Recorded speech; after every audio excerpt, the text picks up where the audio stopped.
ତୁଳା ରାଶିର ଜାତକ ଜାତିକା ମାନେ ଡିସେମ୍ବର ଶେଷ ସପ୍ତାହ ଆପଣଙ୍କ ପାଇଁ ନିଷ୍ପତ୍ତି ଓ ପରିବର୍ତ୍ତନ ନେଇକି ଆସୁଛି।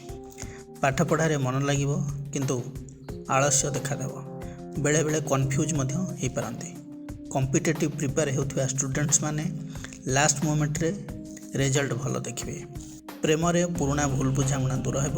ଯେଉଁମାନେ ସିଙ୍ଗିଲ୍ ଅଛନ୍ତି ତାଙ୍କ ଜୀବନରେ ଲଭ୍ ଆଟ୍ରାକ୍ସନ୍ ବଢ଼ିପାରେ। ଅପୋଜିଟ୍ ଜେଣ୍ଡର ପ୍ରତି ଆଟ୍ରାକ୍ସନ୍ ବଢ଼ିବ। ଦାମ୍ପତ୍ୟ ଜୀବନରେ କଥାବାର୍ତ୍ତା ଦ୍ୱାରା ସମସ୍ୟା ସମାଧାନ ହେବ। ଇଗୋକୁ ଦୂରେଇ ରଖନ୍ତୁ। ଯେଉଁମାନେ ଜବ୍ରେ ଅଛନ୍ତି ୱାର୍କ ଲୋଡ୍ ରହିବ, କିନ୍ତୁ ସିନିୟରଙ୍କର ସହଯୋଗ ମିଳିବ।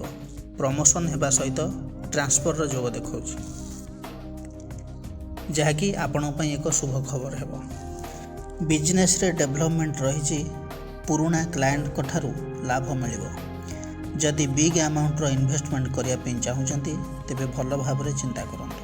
ଇନକମ୍ରେ ତ ଗ୍ରୋଥ୍ ହେବ, ଆୟ ବି ଠିକ୍ ରହିବ, କିନ୍ତୁ ଅନନେସେସରି ଖର୍ଚ୍ଚ ଦେଖାଉଛି।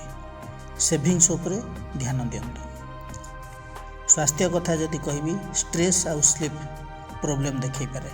ଅଧିକ ମୋବାଇଲ୍ ୟୁଜ୍ ଏବଂ ଲେଟ୍ ନାଇଟ୍କୁ ଆଭଏଡ଼୍ କରନ୍ତୁ। ପ୍ରତିକାର କ'ଣ କରିବେ?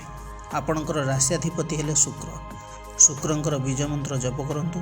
ମନ୍ତ୍ରଟି ହେଲା ଓମ୍ ଦ୍ରାଂ ଦ୍ରିଂ ଦ୍ରଂ ସ ଶୁକ୍ରାୟ ନମଃ।